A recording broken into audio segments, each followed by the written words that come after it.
Hi guys! Itong content na to, inano ko lang para kasing wala pang gumagawa nito kaya ginawa ko. Yung content na to, hindi ko pa siya napapanood. Parang naisip ko lang. Tapos ginawa ko na ngayon kasi wala namang pasok kaya ginawa ko na. Ang content na to ay tungkol sa what? Love. Alam nyo kasi ang love, ang hirap niyang i-explain. Oo, mahirap talaga. Kasi ako, hindi din naman ako nakakapil ng love sa lalaki. Pero sa family, nakakapil ako. Pero ang love kasi, hindi talaga siya nakikita, kundi nadarama. Tapos, yung mahirap lang pag nagmahal ka tapos hindi binigay. Parang hindi siya nagbalik ng pagmamahal sa'yo kasi may mahal siyang iba. Ganun kasi talaga, may minsan hindi natin kailangan ng pagbabalik. Bumalik sila sa atin kasi paano sila babalik kung may mahal na silang iba? Ang nakakaano pa dun, which means, yung mga taong nagmamahal sa'yo, hindi mo nakita. Para bang dun ka lang sa isang tao, pero yung taong nandyan para sa'yo, hindi mo nakikita. Alam ko marami na nakaka-relate dito kasi iba kasi yung pagmamahal. Kailangan mong mag-sacrifice, magbago, para mahalin ka. Pero hindi naman palaging nababalik yung pagmamahal. Tsaka, kung hindi man siya yung para sa'yo, may iba pang para sa'yo. Huwag kang magmadali kasi bata ka pa eh. Bata pa tayo.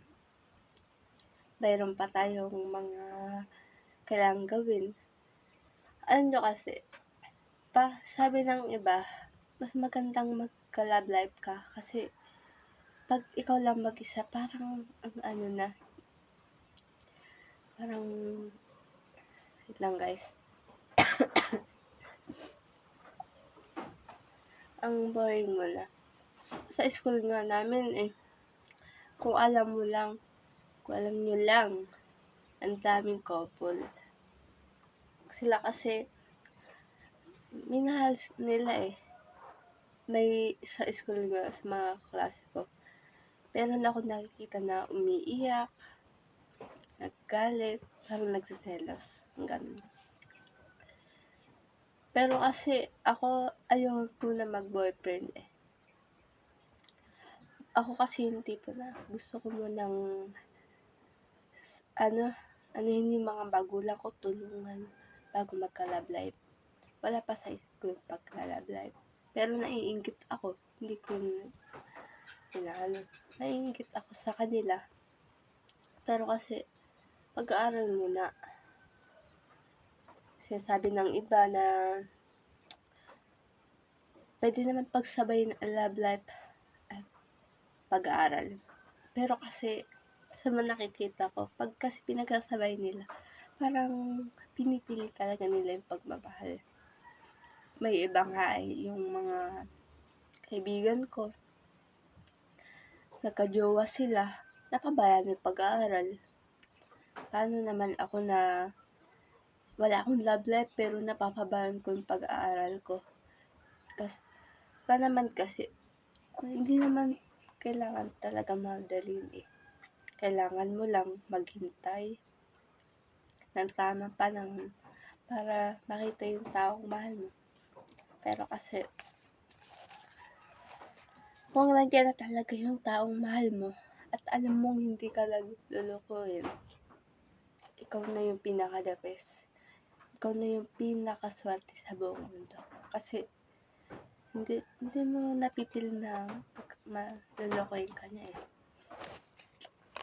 Hindi mo napipil na na may mga taong nasa paligid mo kasi siya lang yung para sa'yo. Ito, guys, ito lang, hanggang dito lang yung aking iaano sa inyo. Kung gusto nyong magkwento pa ako sa inyo, mag-comment lang kayo. At huwag nyo kakalimutan mag-subscribe.